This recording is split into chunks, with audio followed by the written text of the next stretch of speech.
नमस्कार, मैं हूं कृष्ण त्रिपाठी और आप देख रहे हैं हमारा विशेष कार्यक्रम सितारे हमारे। आप सभी दर्शकों का इस कार्यक्रम में स्वागत है। दोस्तों, आज हम बात करेंगे आज की पंचांग की, व्रत त्योहार की और साथ ही हम आपको आपका राशिफल बताएंगे। इसके अलावा चर्चा करेंगे होलाष्टक की और होलाष्टक में क्या करें क्या ना करें, इस पर भी चर्चा होगी। इसके अलावा आपके फोन कॉल्स होंगे, आप सीधे फोन करके अपने प्रश्न पूछ सकते हैं। हमारा फोन नंबर है 0771400877। अब से आधे घंटे तक लगातार ये फोन लाइन खुली रहेगी और हमें आपके फोन का इंतजार रहेगा। तो चलिए कार्यक्रम की शुरुआत करते हैं, जानते हैं आज का पंचांग। आज शुभ संवत 2077 शक 1942 सूर्य उत्तरायण का फाल्गुन महीने के शुक्ल पक्षी अष्टमी तिथि हर दिन सोमवार। आज अष्टमी सुबह 9:01 तक, आर्द्रा नक्षत्र रात्रि को 9:28 तक। आज चंद्रमा मिथुन राशि में होंगे। आज का राहु काल 7:38 से 9:09 तक। तो दोस्तों, ये तो था पंचांग और अब बात करते हैं होलाष्टक की। जी, फाल्गुन महीने के शुक्ल पक्षी अष्टमी से लेकर पूर्णिमा तक 8 दिनों तक होलाष्टक होता है। होलाष्टक होली के दहन से पहले 8 दिनों को कहा जाता है। इस बार 22 मार्च से 28 मार्च तक होलाष्टक रहेगा। इस वर्ष होलिका दहन 28 मार्च को किया जाएगा और उसके बाद अगले दिन रंगों वाली होली खेली जाएगी। होलाष्टक की पूजा कैसी करनी चाहिए, तो ऐसा शास्त्र में लिखा है कि होलाष्टक में भगवान के नाम का स्मरण अच्छा होता है। हमें ये देखना होगा कि हमारे जीवन में 3 प्रकार के काम होते हैं, नित्य, नैमित्तिक और काम्य कर्म। नित्य कर्म जिसमें नहाना धोना और भगवान के नाम का स्मरण करना। नैमित्तिक काम यानी घर के लिए आप पर्दे देखना, लड़की के विवाह के लिए लड़का देखना। और तीसरा होता है काम्य कर्म जिसमें गृह प्रवेश, विवाह, यज्ञोपवीत इत्यादि होते हैं। तो काम्य कर्मों का निषेध है। इन काम्य कर्मों को होलाष्टक में तो बिल्कुल भी नहीं करना चाहिए। तो होलाष्टक में ये काम्य कर्म नहीं होंगे। मगर क्या भगवान के नाम का स्मरण किया जा सकता है? बिल्कुल किया जा सकते हो कि होलाष्टक में जब सभी काम्य कर्मों का निषेध हो जाता है, नित्य कर्म करीब करीब जो हमारे नैमित्तिक कर्म भी करीब करीब रुक जाते हैं, इस स्थिति में होलाष्टक में बहुत अच्छा समय होता है जब आप भगवान के नाम का भजन करें, संकीर्तन करें, दान करें, यज्ञ करें और सभी प्रकार के ग्रह दोषों का उपाय कर सकते हैं। लिखते हैं कि आपत्ति काले मर्यादा नास्ते। तो इस समय भगवान की भक्ति करने का तो बड़ा अच्छा समय होता है और इसमें विशेष उपाय किए जा सकते हैं जिससे आपके ग्रह दोषों का नाश हो सकता है। तो ग्रह शांति कराने के लिए, ग्रह दोषों के नाश के लिए, सभी प्रकार के कष्टों की निवृत्ति के लिए हम होलाष्टक में क्या क्या कर सकते हैं? सबसे पहले तो लक्ष्मी नारायण की पूजा कर सकते हैं और लक्ष्मी नारायण की प्रियता के लिए श्री सूक्त, पुरुष सूक्त और लक्ष्मी सूक्त का पाठ कर सकते हैं। किसी भी प्रकार के ऋण और शत्रु बाधा से अगर आप पीड़ित हो तो फिर आपको चाहिए कि आप ऋण मोचन मंगल स्तोत्र का पाठ कर लें। और यदि आप संतान के कष्ट से पीड़ित हैं तो फिर आपको चाहिए कि हनुमान चालीसा, कर्ज मुक्ति के लिए आप भगवान नरसिंह का और हनुमान जी की पूजा कर सकते हैं।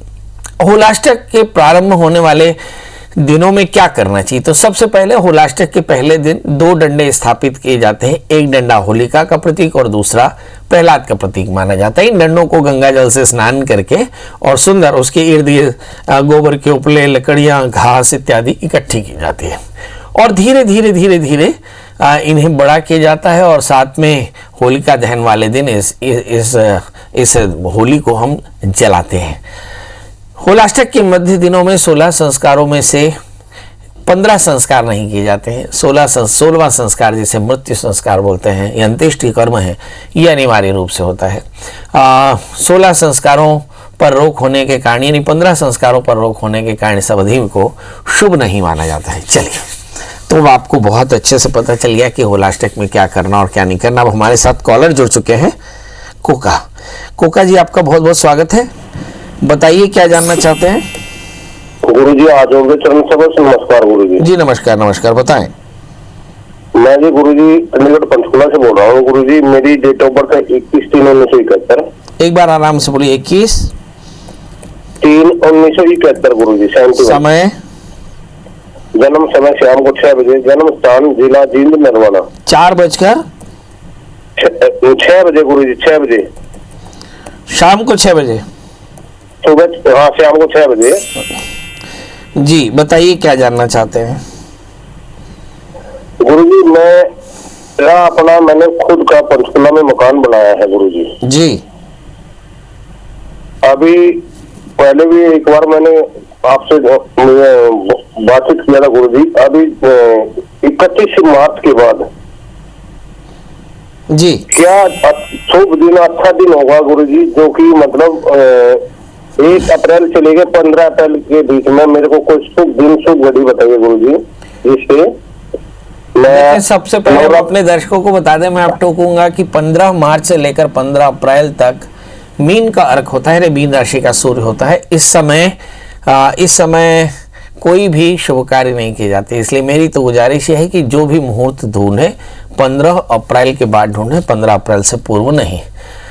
इसके बाद मुझे ऐसा लगता है कि वही 22, 26, 27 ये कुछ तिथियां हैं जो आपके लिए बेहतर होंगी, मगर 15 अप्रैल तक बिल्कुल भी गृह प्रवेश ना करें, ये निषिद्ध है, शास्त्र विरुद्ध है। जी बताइए। अगले कॉलर हमारे साथ मनोज जुड़ चुके हैं। मनोज जी, आपका बहुत बहुत स्वागत है, बताइए क्या जानना चाहते हैं। जी पंडित जी, सादर प्रणाम। जी सादर प्रणाम करता हूँ, बताएं। जी मेरे बच्ची के बारे में जानना है। Date of birth 27/4/1998। 27/4/1998 और समय दोपहर 11:20। और जन्म स्थान भुसावल, महाराष्ट्र। जी अभी कहाँ से बोल रहे हैं प्रभु? जी बुरहानपुर, मध्य प्रदेश। बुरहानपुर मध्य प्रदेश। मनोज जी क्या जानना चाहते हैं बच्ची के लिए? जी बच्ची का आगे भविष्य करियर कैसा रहेगा, और अभी क्या शादी करवाना चाहिए या फिर जॉब करने देना चाहिए?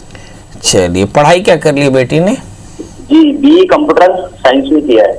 बहुत सुंदर, BE कंप्यूटर साइंस किया हुआ है। और मनोज जी जानना चाहते हैं कि शादी आगे, प्रोफेशन आगे चलकर जीवन कैसा रहेगा। तो सबसे उस प्रश्न का जवाब जिस प्रश्न में शादी का वर्णन है। इस बच्चे का जन्मलग्न कर्क है, राशि इनकी मेष है, सप्तमेश शनि है और वो अपने दशम स्थान में बैठे हैं और दशम स्थान में बैठकर अपने स्थान पर पूर्ण दृष्टि रखते हैं।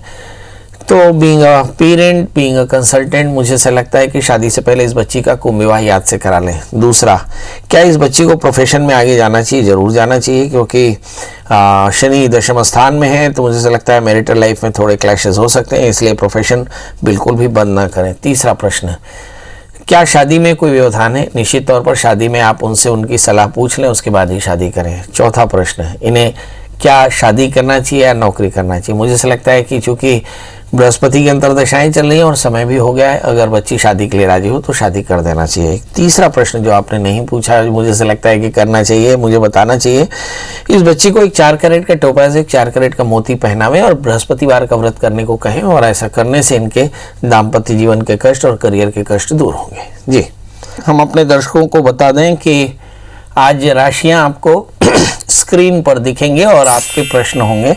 हमारे साथ अगली कॉलर हैं मंजू जी। मंजू जी, आपका बहुत बहुत स्वागत है, बताइए क्या जानना चाहती हैं। नमस्कार पंडित जी, मैं अपने बेटे के बारे में पूछना चाहती हूँ, जिसका डेट ऑफ बर्थ 29/3/98 है। उसके स्वास्थ्य उसका ठीक नहीं है। जन्म समय नहीं, दोपहर में 2 बजे। जन्म स्थान ग्वालियर। जी ग्वालियर। जी अभी बच्चा क्या कर रहा है? उसका ग्रेजुएशन हो गया, आगे की पढ़ाई में व्यवधान आ रहा है उसके स्वास्थ्य के कारण। ग्रेजुएशन किस चीज में किया इन्होंने? बीकॉम किया है। बीकॉम किया है, चलिए। और हेल्थ के किस तरह के इश्यूज आ रहे हैं? स्ट्रेस, एंजाइटी वगैरह ये देखते हैं। आजकल ये भी एक बड़ी बीमारी के रूप में फैली है एंजाइटी, और ये काफ़ी बड़ी मात्रा में बच्चों को घेर रही है। इसकी वजह क्या, ये भी अपन देखेंगे अगले एपिसोड्स में। अभी तो ये देखते हैं इस बच्चे की पढ़ाई में बाधा क्यों है। इस बच्चे का जन्मलग्न कर्क है, उसकी जो राशि है वो मेष है, इनका तृतीयेश बुध है और बुध की दशा चल रही है। हालांकि बुध भाग्य स्थान में है, मगर फिर भी एंजाइटी जैसी चीज़ें हैं। आखिर ये होती क्यों है?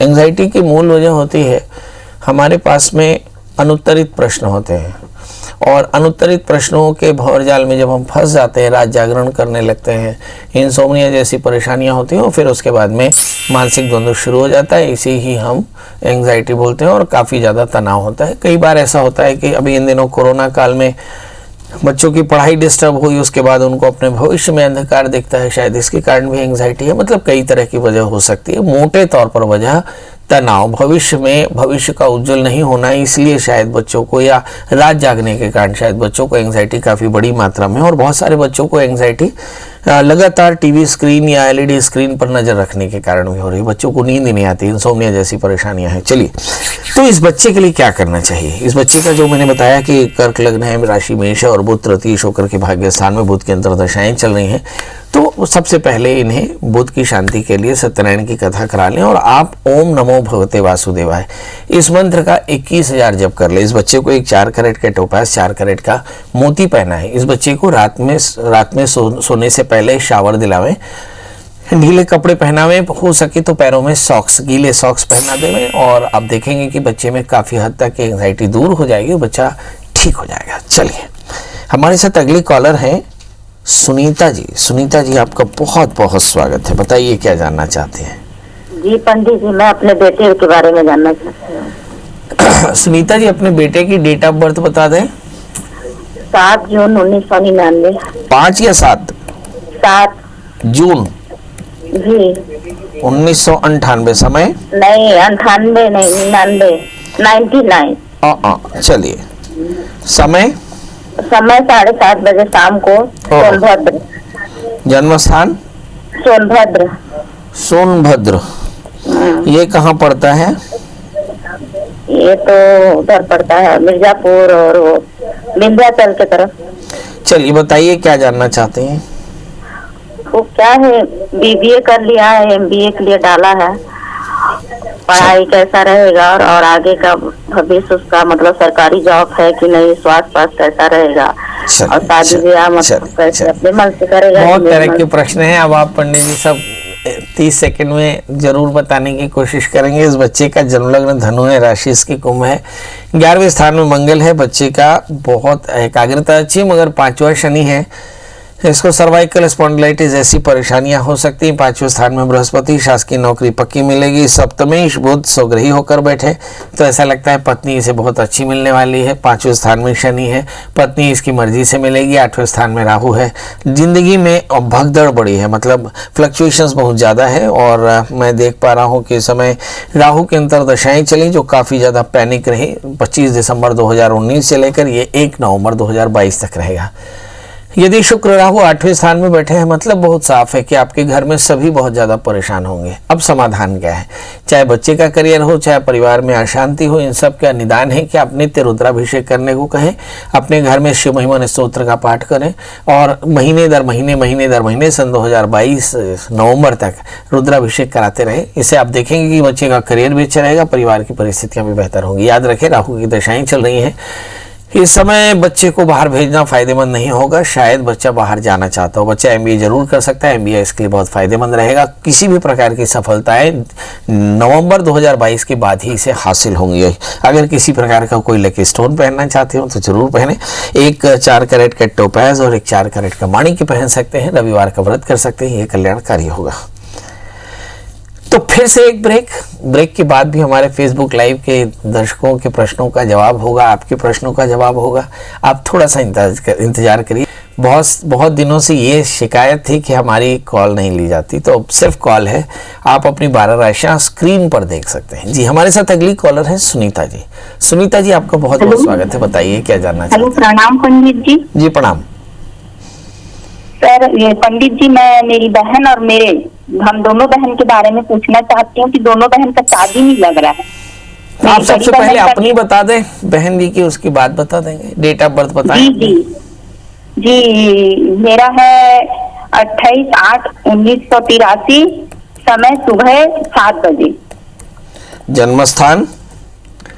जन्म स्थान महासमुंद। अभी क्या करते हो आप? सर, टीचर हूँ गवर्नमेंट स्कूल में। तो शादी आप नहीं की कि शादी हुई नहीं? नहीं, दोनों बहन की नहीं लग रही है। मेरी बड़ी बहन वो भी टीचर है सर। उनकी भी शादी नहीं लगी?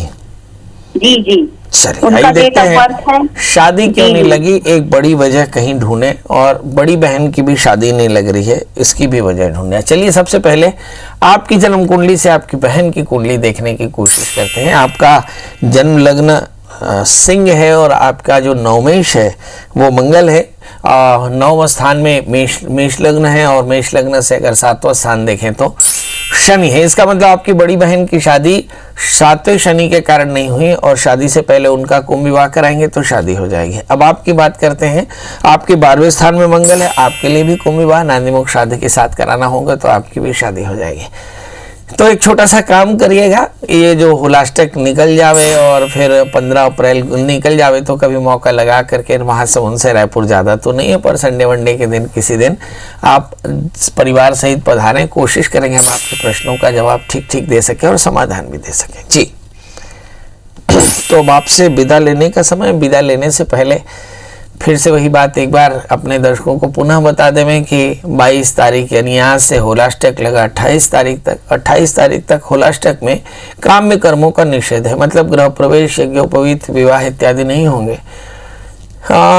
फिर ऐसा लगता है कि नैमित्तिक कार्य जो हैं जैसे पर्दे के कपड़े ये भी थोड़े नहीं लिए जाते, तो नित्य कर्म ही रहते हैं। ऐसे स्थिति में आप श्री सूक्त का पाठ, पुरुष सूक्त का पाठ, हनुमान चालीसा या फिर मंगल स्तोत्र का पाठ, ये सारा करके भगवान शिव का पूजन, शिवा का पूजन, लक्ष्मी नारायण की पूजा, ये सब कुछ करके अपने जीवन में ग्रह शांति करा सकते हैं और अपने जीवन में समृद्धि पा सकते हैं। तो चलिए कल फिर हाजिर होंगे किसी नए विषय के साथ, तब तक मुझे दीजिए इजाजत। नमस्कार।